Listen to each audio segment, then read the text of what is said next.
Hey y'all, I just wanted to come and share with you something that's been going on or something that happened to me today, but because of some things that have been going on over the last 24 hours. So, as you guys know, I just came back fired up and ready to go from my two conferences, TN and then John Maxwell.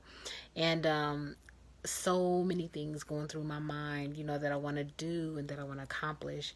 And then all of a sudden, this fear just kind of came up over me, just started kind of plaguing me over the last 24 hours. Um, and this morning, this is a literal part of the dream, but this morning my daughter woke me up and she said, "Mom, I want to go bowling. It's National Daughters Day or whatever, and I want to go bowling." I said, "Okay." Well, I fell back asleep.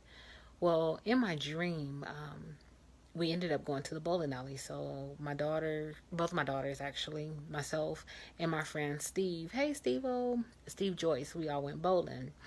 And so he had this big old bag when we got into the bowling alley.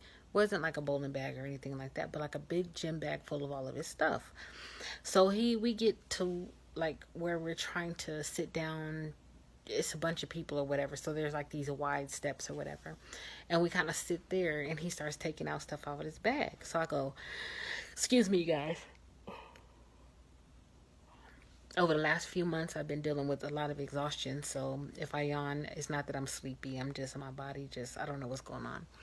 So anyway, we're on these steps and he starts pulling out stuff, and I'm like, "What are you doing? Living out of bowling alleys or gyms or what?" And he goes, "Well, sometimes you have to sacrifice for what you want." And I was like, "Yeah, but that's a bit extreme, gyms, bowling alleys, and stuff like that." And, I'm just kind of looking at him like he's crazy. And he says, "Sometimes you have to do whatever it takes." And I was like, "Okay."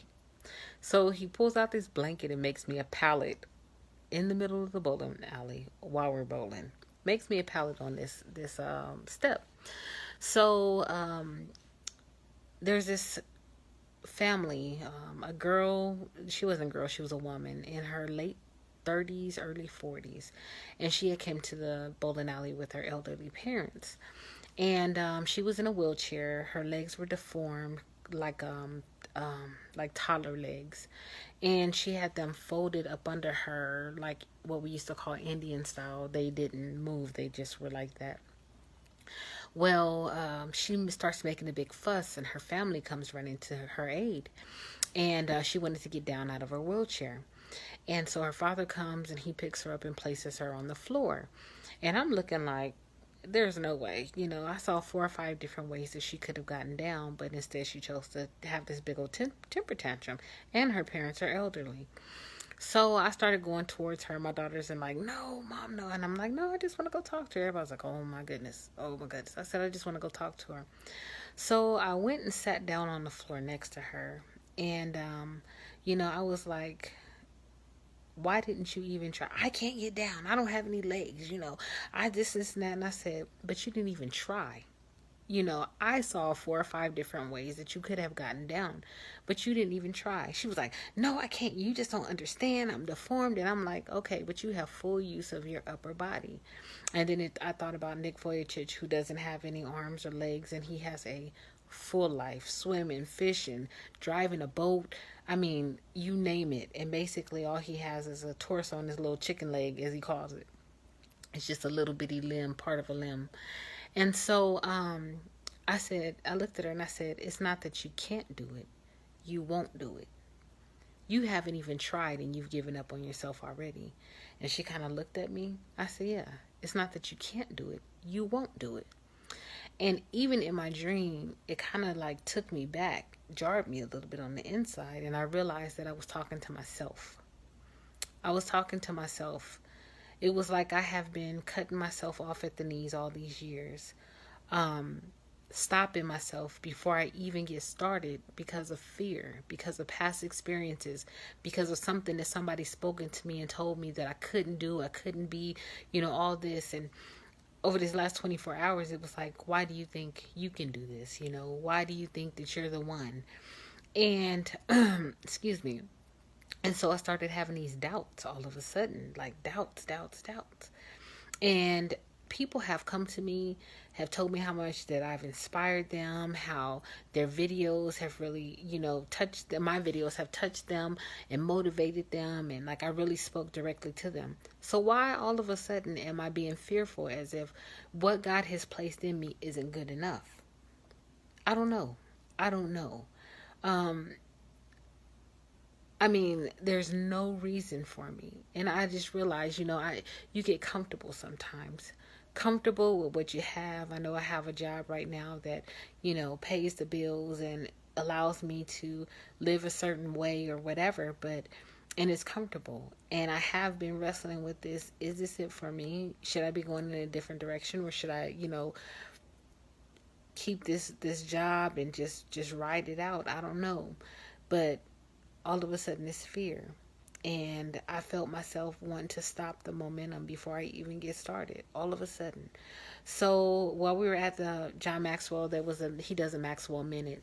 There was a guy named Jesse there who, at one point, 14 years ago or so, he went to Orlando, danced on the very stage we were on, and competed against like 1,500 other kids or whatever for the best dancer of the nation, and he won.